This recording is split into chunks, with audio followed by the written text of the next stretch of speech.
Donc le message, il va être assez simple. Pour bien comprendre l'importance de la chaleur chez les athlètes lors de compétitions en environnement chaud, telles que Tokyo par exemple cet été, je vais commencer avec une phrase un petit peu choc, mais malheureusement réelle. La chaleur peut tuer. Le coup de chaleur est en réalité la première source de mortalité environnementale. Ça représente plus de décès liés à l'environnement que toutes les autres sources environnementales combinées. Ça veut dire plus que les tsunamis, les feux, les inondations, les tornades, tout ce qui fait les gros titres de la presse. En vérité, la chaleur représente plus de décès que tous ces problèmes-là combinés. Donc vous allez me dire, oui, mais le coup de chaleur touche principalement les populations à risque ou les populations dites faibles et non pas les athlètes. Et c'est vrai que c'est un problème qui touche principalement les personnes âgées, où un cas typique de coup de chaleur est l'enfant laissé dans la voiture au soleil. Mais les athlètes avec qui nous travaillons sont également victimes d'un coup de chaleur, et c'est un coup de chaleur particulier qu'on appelle le coup de chaleur à l'exercice, et qui est spécifique aux athlètes car il est dû à la chaleur produite par l'athlète lui-même. Et le coup de chaleur à l'exercice représente la deuxième source de mortalité en sport après l'arrêt cardiaque.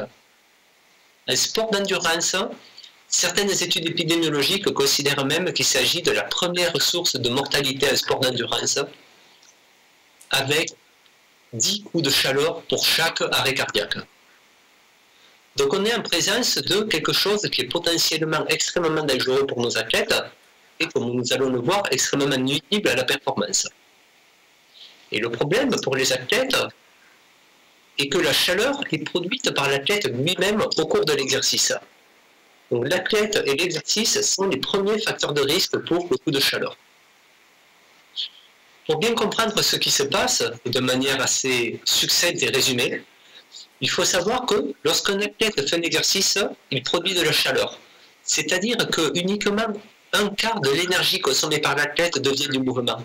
Et 3/4 de l'énergie consommée par l'athlète deviennent de la chaleur. Sont dissipées sous forme de chaleur qui doit être dissipée dans l'environnement. Cela peut se faire par radiation. Mais la radiation peut être positive, donc l'athlète irradie de la chaleur, ou négative, l'athlète gagne de la chaleur depuis le soleil. La balance est à peu près nulle à la fin. Donc la radiation ne permet pas de thermoréguler. On peut thermoréguler par convection. Et cela nécessite un airflow, c'est-à-dire du vent, et une température de l'air plus froide que la peau. Donc cela est également extrêmement limité lorsqu'on fait un exercice en environnement chaud. En environnement chaud, le seul moyen de thermoréguler pour l'athlète est donc l'évaporation de la sueur.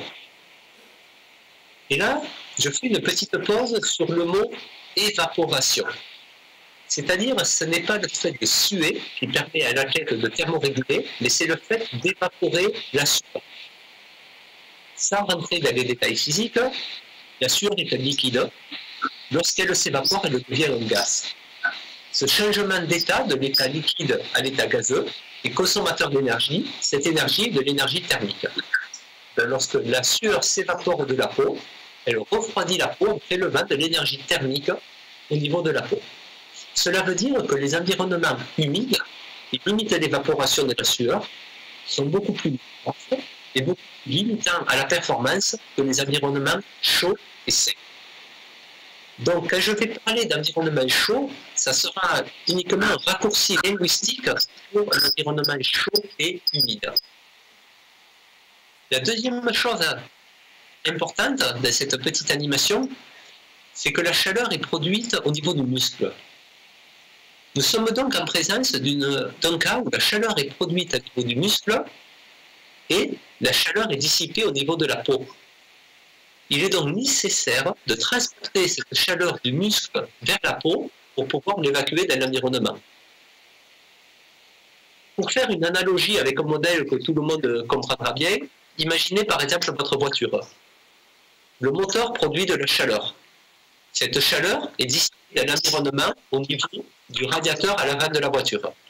Le liquide de refroidissement transporte cette chaleur du moteur vers le ventilateur et ce liquide de refroidissement revient après avoir été refroidi pour tourner dans le moteur. Dans le corps humain, le moteur qui produit la chaleur, c'est le muscle. Le radiateur avant de la voiture, c'est la peau. Et le liquide qui transporte la chaleur est le sang. Ça veut donc dire que lorsqu'on fait un exercice en environnement chaud, il y a une redistribution d'une partie du flux sanguin des muscles vers la peau pour pouvoir thermoréguler. Ça veut donc dire que le stress thermique représente en vérité un stress cardiovasculaire.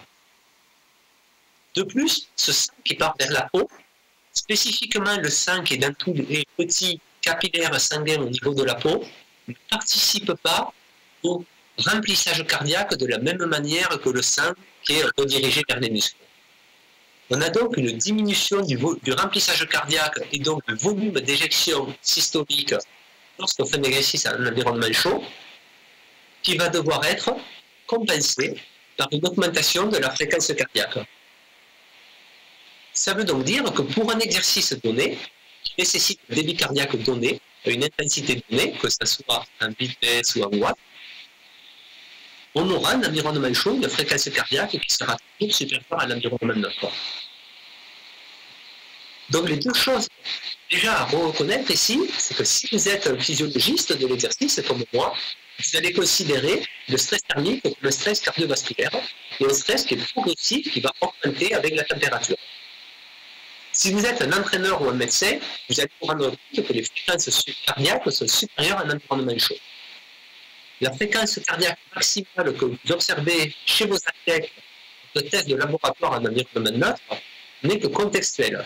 Vos athlètes seront capables d'atteindre des fréquences cardiaques maximales supérieures à un environnement chaud que ceux qui peuvent atteindre lors d'un test en environnement neutre. Il s'agit d'une mesure contextuelle. Malheureusement, cette compensation de la baisse du volume d'éjection systolique par la fréquence cardiaque est limitée. L'augmentation de la fréquence cardiaque a des effets également négatifs sur le remplissage cardiaque. Donc malheureusement, au bout d'un moment, lorsque l'intensité augmente ou lorsque le stress cardiovasculaire et thermique se développe, on observe une diminution du débit cardiaque et donc une diminution de la performance. Et encore une fois, ce stress et cette diminution de la performance sont directement liés à la production de chaleur métabolique. Pour vous donner une preuve de cela qui vient du plus haut niveau, vous avez ici à l'écran des mesures effectuées pendant les championnats du monde de cyclisme en ambiance chaude. Et vous avez les mesures de température d'une athlète féminine qui a participé aussi bien au contre-la-montre, qui est une épreuve de 40 à 45 minutes, qu'à la course sur route qui durait 3 heures pour l'épreuve féminine. Et vous voyez que les températures atteintes par cette athlète sont plus élevées lors de l'épreuve de 40 minutes que lors de l'épreuve de 3 heures, parce que l'intensité et donc la production de chaleur métabolique sont beaucoup plus importantes. Ce qui est vrai pour cette athlète était vrai pour l'ensemble des athlètes, où les températures observées lors du contre-la-montre sont toujours plus élevées que celles observées lors des courses sur route de 3 heures pour les femmes ou de 6 heures pour les hommes. Donc lors de ce contre-la-montre, on observe une augmentation progressive de la température accompagnée par une augmentation de la fréquence cardiaque. Comme nous l'avons dit précédemment, il s'agit d'un stress progressif cardiovasculaire qui entraîne donc une diminution progressive de la puissance produite par l'athlète au cours du contre-la-montre et donc une diminution de la performance. Et comme vous le voyez ici, ce n'est pas l'athlète qui ralentit parce qu'il n'est par exemple pas confortable avec la chaleur, vous voyez que la fréquence cardiaque ne baisse jamais. Il s'agit donc d'une conséquence du stress cardiovasculaire. Ce type d'observation que nous avons fait lors des championnats du monde a été faite également à de nombreuses reprises lors d'études en laboratoire ou de terrain. Vous voyez ici, par exemple, la puissance produite par des cyclistes danois lors d'un contre-la-montre au Danemark, la courbe du haut en bleu, et lors d'un contre-la-montre similaire, lors de leur premier jour d'exposition à la chaleur, lors d'un voyage à Doha, la courbe en rouge. Et vous voyez qu'au début, ils démarrent à la même intensité, mais ils ne sont pas capables de maintenir la même intensité. Et ces cyclistes-là, qui étaient capables de maintenir plus de 300 watts pendant une heure, tombaient à des puissances proches de 220 watts à la fin du contre-la-montre. Donc une baisse de performance très importante. Mais ce qui est intéressant, c'est que ces mêmes cyclistes lorsque nous leur avons permis de s'entraîner à la chaleur pendant 2 semaines, nous nous sommes rendus compte qu'après une semaine, ils avaient déjà récupéré la moitié de leur baisse de performance. Et après une deuxième semaine, ils avaient récupéré quasiment l'intégralité de la baisse de performance. En termes de puissance, il restait une petite baisse de performance, mais sachant que l'environnement chaud offre moins de résistance aérodynamique que l'environnement tempéré, les vitesses étaient en réalité plus élevées lors du contre-la-montre en ambiance chaude après 2 semaines.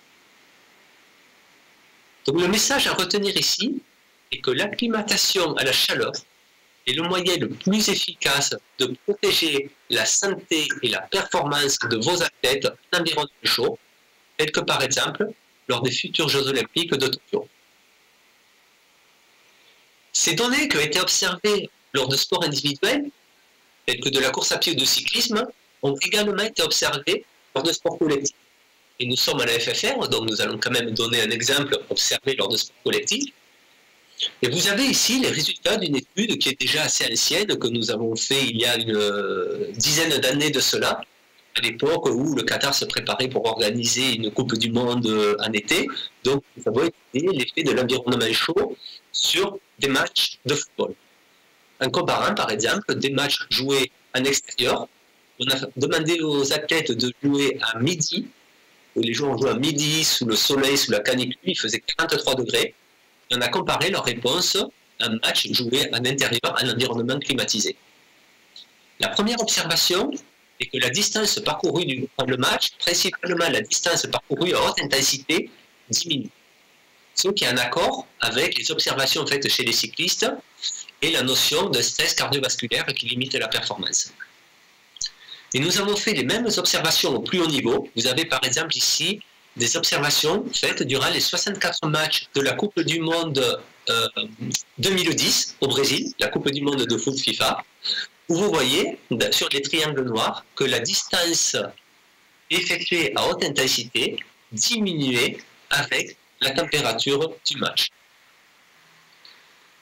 La deuxième observation que nous avons faite lors de cette étude était que la vitesse de sprint était par contre augmentée par la chaleur et que le taux de succès des passes était également augmenté.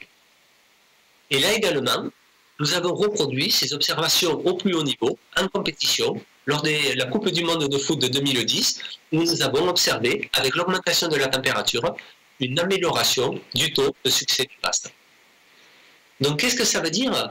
Ça veut dire que si vous travaillez avec un sport collectif, que vous êtes entraîneur d'une équipe de sport collectif et que vous préparez un match en ambiance chaude, vous devez préparer votre stratégie de match en fonction des conditions environnementales. Si votre stratégie de match est basée sur une activité physique importante et beaucoup de courses à haute intensité, c'est malheureusement voué à l'échec, car vos athlètes ne seront pas capables de maintenir une haute intensité. Donc vous devez préparer une stratégie de match basée sur un jeu de passe, non pas un jeu de course.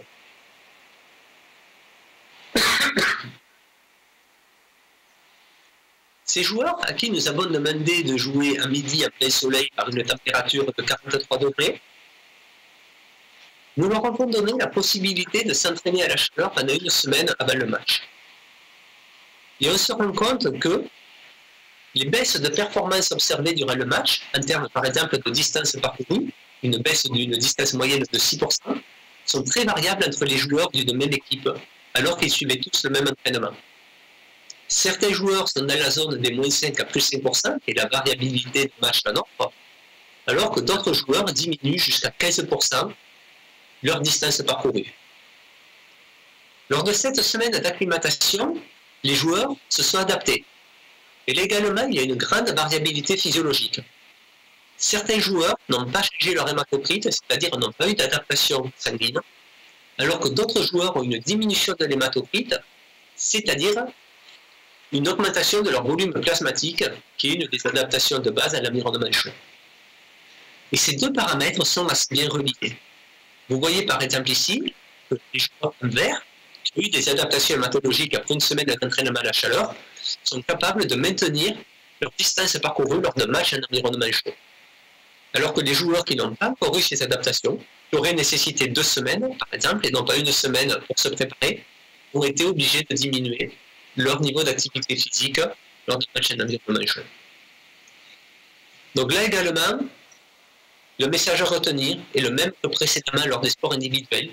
L'acclimatation à la chaleur est le moyen le plus efficace de protéger la santé et la performance de vos athlètes en environnement chaud. Donc pour finir cette intervention, je vais maintenant passer sur un aspect très appliqué. Maintenant que nous sommes d'accord sur l'importance de l'acclimatation à la chaleur, nous allons discuter de comment mettre cela en place avec nos athlètes. La première question que souvent les entraîneurs ou les athlètes nous posent, c'est pourquoi le faire? Qu'est-ce qui se passe lorsque je m'acclimate?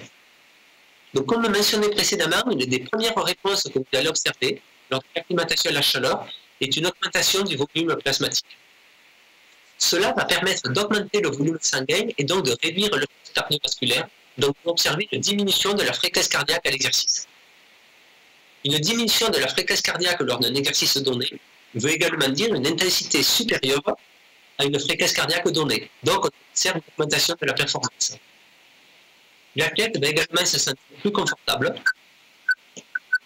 L'athlète va mieux thermoréguler, donc il y aura des diminutions de ses températures cutanées et centrales, notamment dû au fait qu'il aura également augmenté son débit sudoral, ce qui permettra donc de augmenter l'efficacité du radiateur de l'athlète, c'est-à-dire de la dissipation de chaleur au niveau de la peau. Donc, de manière simplifiée, qu'est-ce que ça veut dire en termes de performance? Donc, vous vous souvenez que nous avons dit que le problème de l'exercice à la chaleur était la production de chaleur métabolique qui devait être dissipée dans l'environnement au niveau de la peau par l'évaporation de la sueur. Ceci entraînait un stress cardiovasculaire avec une baisse du volume d'éjection systolique, une augmentation de la fréquence cardiaque, donc une diminution de la performance. Avec l'acclimatation à la chaleur, c'est-à-dire en s'entraînant à la chaleur, cette évaporation de la sueur va être améliorée parce qu'on va augmenter le débit sudoral. De plus, on va avoir un volume plasmatique plus important, donc un volume sanguin plus important, minimisant les effets de la redistribution du volume sanguin, ce qui va donc permettre de réaugmenter le volume d'éjection systolique et de diminuer la fréquence cardiaque, et donc de rétablir la performance de l'athlète. Ce qui veut dire que l'athlète va pouvoir se permettre d'avoir une production de chaleur métabolique plus importante, parce qu'il peut mieux thermoréguler, c'est-à-dire qu'il va pouvoir se permettre d'avoir une intensité d'exercice plus importante. La deuxième question que les athlètes posent généralement, c'est comment le faire. Notamment, vous habitez dans un environnement tempéré. Vous êtes à Marcoussis, on n'est pas dans un environnement chaud, comment peut-on se préparer pour Tokyo? Et là, il y a de nombreuses manières de le faire. De manière générale, il y a deux familles d'entraînement à la chaleur. La première famille, qui s'appelle l'acclimatisation en anglais, se réfère à tout ce qui est entraînement en milieu naturel. C'est-à-dire que vous allez partir avec vos athlètes faire un camp d'entraînement dans un environnement chaud. Ils vont vivre et s'entraîner dans un pays chaud, par exemple 2 semaines.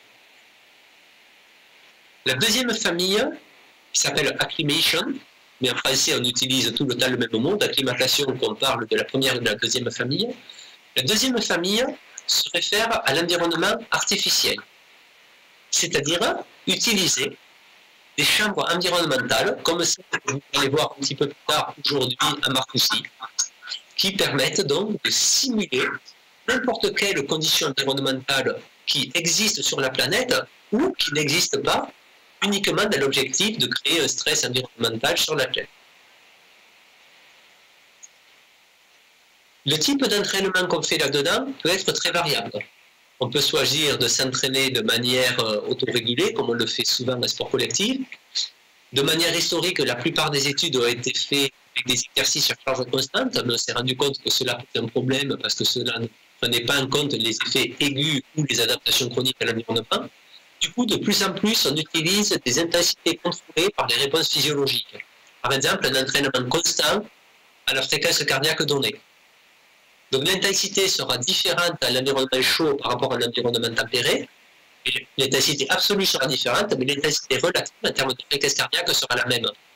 Et l'intensité absolue va petit à petit s'adapter à mesure que l'athlète s'adapte.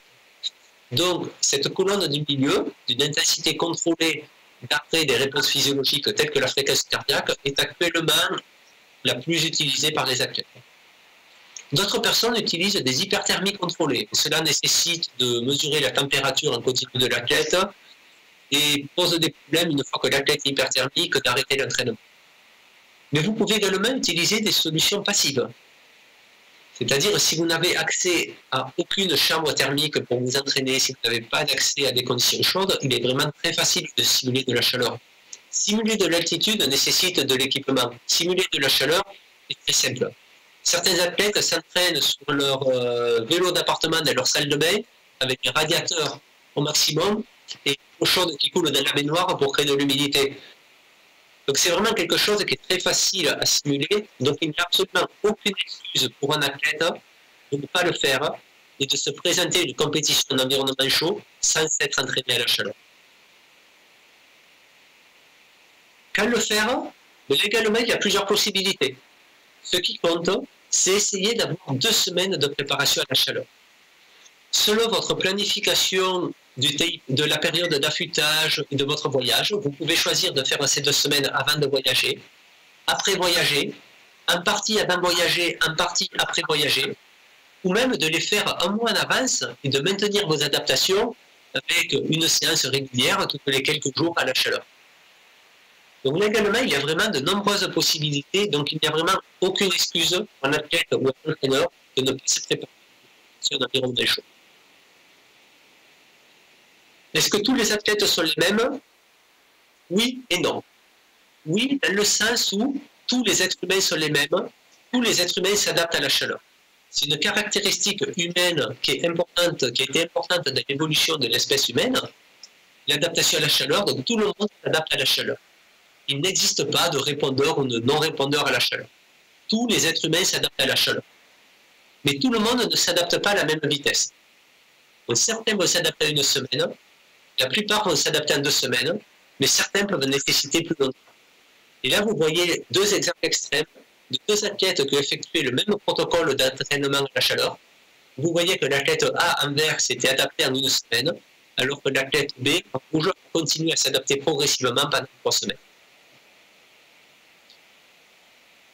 Une autre question que les athlètes nous posent souvent, c'est « Oui, mais s'il ne fait pas chaud ce jour-là ?»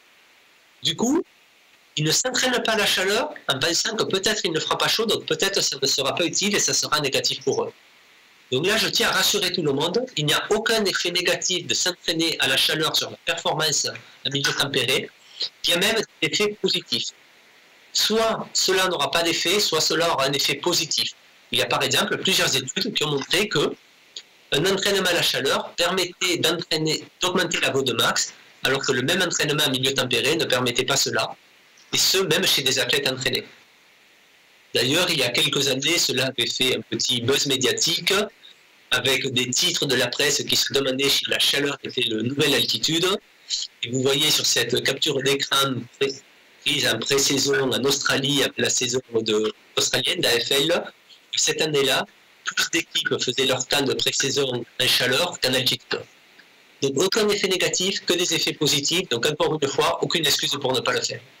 Donc la question ne devrait pas être oui, mais s'il ne fait pas chaud ce jour-là, mais devrait être y a-t-il une chance qu'il fasse chaud? Et s'il y a la moindre chance qu'il fasse chaud, il est absolument indispensable de se préparer à la chaleur. Si vous ne le faites pas, la baisse de performance sera énorme. Et l'amplitude que vous allez gagner, regagner de performance en vous entraînant à la chaleur, n'a rien à voir avec toutes les autres préparations que vous allez avoir. Votre période d'affûtage, votre entraînement en altitude, n'importe quelle chose que vous allez mettre en place dans le dernier mois de préparation vous permet de gagner le dernier pourcent de performance. Ce qui va faire la différence entre le podium et rater le podium. Mais là, si on ne se prépare pas à la chaleur, on ne parle pas d'1%. On parle de 15 à 20% de perte. Donc quoi que vous ayez fait, si vous ne êtes pas préparé à la chaleur, vous ne serez pas capable de faire une performance en environnement chaud. Donc il est vraiment indispensable de le faire. Et c'est un sujet qui sera donc ouvert cet après-midi dans la présentation de Franck. Dernière question, et je vais finir là-dessus.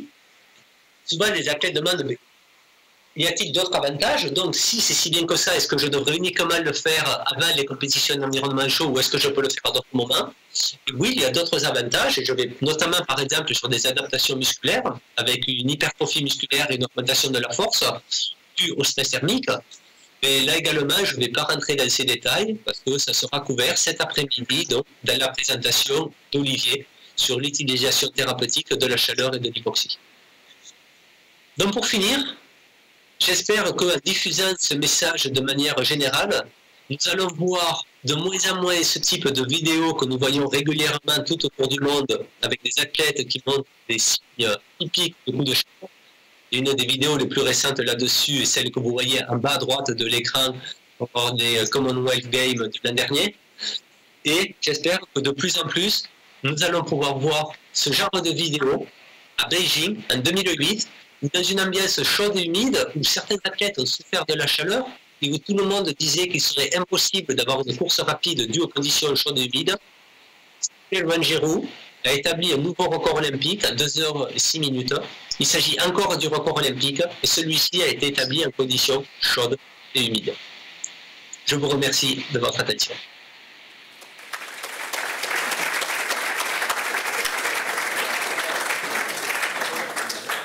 Merci à toi Seb, c'était super clair, on t'a très bien entendu, merci beaucoup pour cette présentation de qualité et surtout merci d'avoir tenu le chrono. Je regarde mes collègues, hein, ils ne te voient pas mais je les regarde et je les encourage à faire pareil dans la journée. On a à la place Sébastien comme prévu pour quelques questions. On a deux collègues, Jérémy et Alexis, qui vont vous passer le micro. Si vous avez des questions à poser à Sébastien, 5 minutes et ensuite on enchaînera avec la présentation de Grégoire Millet.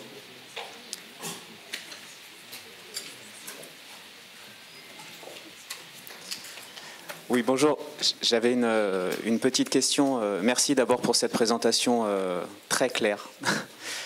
Et très imagée. La petite question concernait le taux d'amélioration de la précision des passes sur les matchs de foot. Est-ce que le modèle de pressing de l'adversaire a été pris en compte? Est-ce que ce sont des passes entre arrière? Est-ce que ce sont des passes décisives? Voilà, est-ce que ça a été mesuré? Non. C'est une très très bonne remarque et c'est effectivement notre hypothèse, c'est-à-dire que l'amélioration de la passe n'est pas due à une amélioration du contrôle moteur, parce qu'on sait que l'hyperthermie peut également affecter le contrôle moteur et les fonctions cognitives, mais est due au fait que moins de distance parcourue par l'équipe veut également dire moins de distance parcourue par l'adversaire. Donc, il y a moins de pression physique, donc il y a plus de temps pour ajuster la passe, que ce soit pour faire ou pour recevoir la passe. Donc cela était valable pour tout type de passes, que ce soit les traversées de terrain ou les passes courtes. Ça a été observé pour tout type de passes, que ce soit au plus haut niveau ou chez des amateurs. Mais effectivement, pour nous, cela est une conséquence directe de la diminution de l'activité physique, donc de la pression de l'adversaire. Merci beaucoup. Oui, il y a une autre question. Oui, bonjour. Au bout de combien de séances en chambre environnementale, l'athlète commence à avoir des effets positifs sur ses performances? Est-ce qu'il y a un calendrier précis à respecter par rapport à la compétition qui s'avance? Est-ce qu'on fait ça 1 mois avant, 6 mois avant? Et dernière question, est-ce qu'il faut limiter le nombre de séances parce qu'il peut y avoir des risques si on multiplie trop les séances en chambre environnementale? J'ai entendu les 2 premières questions, mais pas la 3e, pardon. Alors, la dernière question, est-ce qu'il y a un risque à multiplier les séances en chambre environnementale? Est-ce qu'il faut limiter le nombre de séances? D'accord. Alors, ma réponse va être un petit peu longue, vu qu'il y a 3 questions, mais première question sur le temps d'adaptation. Donc, de manière générale, historiquement, la plupart des gens recommandaient 1 semaine d'adaptation parce que les études faites chez les militaires ou dans le monde du travail observaient qu'après 1 semaine, il y avait des adaptations. Et c'est vrai qu'après 1 semaine, il y a des adaptations. Mais lorsqu'on travaille chez des athlètes, avoir des adaptations ne suffit pas, on veut avoir les meilleures adaptations possibles. Et ça nécessite généralement 2 semaines. Donc le temps nécessaire de préparation est de 2 semaines. 2 semaines, qu'est-ce que ça veut dire? Ça veut dire 1 session par jour, de 60 à 90 minutes pendant ces 2 semaines. Le reste du temps, il n'est pas nécessaire d'être à la chaleur. Et donc là, je vais répondre sur la troisième partie de la question, sur le risque à multiplier les séances. Il n'est pas nécessaire de faire plusieurs séances par jour. Et il est absolument déconseillé de chercher à rester dans la chaleur tout le temps, et notamment la nuit. C'est-à-dire, ce n'est pas du tout la même chose que l'altitude, où on va recommander d'être pendant 16 heures par jour en altitude pour avoir des adaptations hématologiques, donc on va dormir en altitude. La chaleur, ce n'est pas du tout ce cas-là. Les adaptations à la chaleur sont dues à une augmentation importante de la température pendant l'entraînement. Donc il faut avoir une augmentation des températures centrales et cutanées, une augmentation du débit sudoral, une augmentation du débit sanguin cutané pour s'adapter. Donc c'est uniquement l'entraînement que s'adapte. Le reste de la journée, vous ne cherchez pas à augmenter le stress thermique. Vous laissez l'athlète dormir, notamment pour qu'il se repose en conditions tempérées. Ce n'est pas un problème d'avoir la climatisation à l'hôtel. Souvent, les équipes nous demandent est-ce qu'on doit couper la climatisation à l'hôtel? Non, vous ne coupez pas la climatisation. Vous exposez à la chaleur pendant l'entraînement, le reste du temps, vous ne vous exposez pas à la chaleur. Ne pas surfatiguer votre athlète. Et la partie du milieu de la question, par rapport au calendrier, il y a plusieurs possibilités. Personnellement, je recommande d'effectuer un premier temps d'entraînement à la chaleur 1 an avant, 1 an à 6 mois avant, pour connaître vos athlètes et connaître les cinétiques de réponse de vos athlètes. Une fois que vous avez fait ça, vous faites votre camp d'entraînement principal à la chaleur 1 mois avant de voyager, par exemple, à Tokyo. Donc un camp de 2 semaines, 1 mois avant de voyager à Tokyo. Pendant les 3 semaines qu'il y a entre votre camp et le voyage, vous faites 2 séances par semaine pour maintenir les adaptations. Et après le voyage, vous prévoyez au moins 1 semaine sur place à Tokyo pour trouver le niveau d'adaptation avant la compétition.